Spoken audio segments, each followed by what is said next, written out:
It's not just the two teams that are over here. A pre-season tour involves a plethora of club staff, foundation activities and sponsor commitments. A United staff member told me that close to 150 people are here from the club. I spoke to a very important member of the travelling party. He was voted the greatest Manchester United player of all time, and he also captained England 65 times. I'm talking about Bryan Robson. I'm standing next to one of the legends of football. Former Manchester United and England captain Bryan Robson is here with me. Fans call him Captain Marvel. I don't know how you sort of now relate to that, especially with the the movies and all. But the Premier League sort of welcomed back fans last season after the pandemic break, and we saw the players respond magnificently. Just seeing the fans out here, it's really important for the club to actually come out here, do these pre-seasons and tours and engage with the fans, because the passion is remarkable.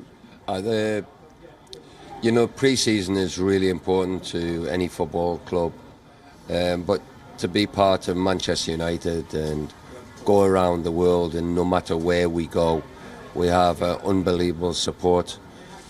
So the fans deserve for the team to come out and play in their area where they can come out and support us. But yeah, the reception that we get all around the world as Manchester United is fantastic. Yes, and Manchester United have this program running in India called the United We Play initiative with Apollo ties as well. There's talk of it coming to South Asia and especially to Thailand as well. How important will it be for a country like Thailand to have this grassroots initiative? It's always important to, countries who don't really do very much development with the kids. And I was coach in Thailand, and you know that there's not too much infrastructure at grassroots level. There's a lot of really raw talent in Thailand, but in countries like this. So Apollo do a fantastic job, throughout the world, and that as well as in India, where you do these initiatives where the coaching kids, they're getting kids to be passionate about playing football, and it can only improve them. And Manchester United now, I think it's about 9 years we've had the partnership with Apollo, and it's only getting better and better, and it's helping people throughout the world. Okay, it's also been a long wait for a title. The club have finally identified Erik as the man to lead the sort of revival and sort of to get the team back to where the fans expect the club to be. What are your expectations from Erik for someone who's been associated with the club? Look, for me, he needs a bit of time to implement the way he wants to play, how he sort of changes the squad around to get the squad that he would like within the club. But I think the first impressions is that he's a hard worker, he's very disciplined with the players, and the players are responding and working really hard in training. I think he has a vision of where he wants to be, so I think that only holds the club in good stead for the future. And so I think we'll start improving again as a football club. You spoke about giving him time, but that's something which is in short supply these days, especially in the age of social media. But patience is key, because we've seen other clubs as well invest time, and then the results will come. It's not instant coffee. Even in your time when you were playing for the club, it took time for the results to come.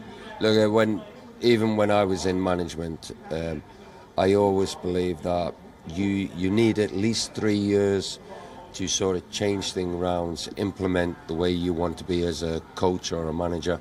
And so you need those 3 years. So I think because Ten Hag's just come in, we had a really poor season last season. And so this season is going to be very important just to get us back up there with the best, hopefully get in the Champions League place, and then Erik Ten Hag can build on that, and hopefully that's the way the season goes for us. Yes, just looking around at the other teams around, because Manchester City built on Raheem Sterling and Sergio Aguero. Liverpool evolved from a thrill and spill situation with them, with around Van Dijk and that front three. Who do you think now are the key players for United going forward to be part of this next core of players who will take you to the next 10 years? I think it's nearly always through the core of the team. So I think Harry Maguire is very important to us. Harry didn't particularly have his best season for us, but the 2 years before that he was excellent, and I think he's a leader and that type of person that we need in the club. So I think Harry's going to be really important to get his confidence back and play to his high standard, which will rub off on all the rest of the players. Then in midfield, Scott McTominay, I expect to do better.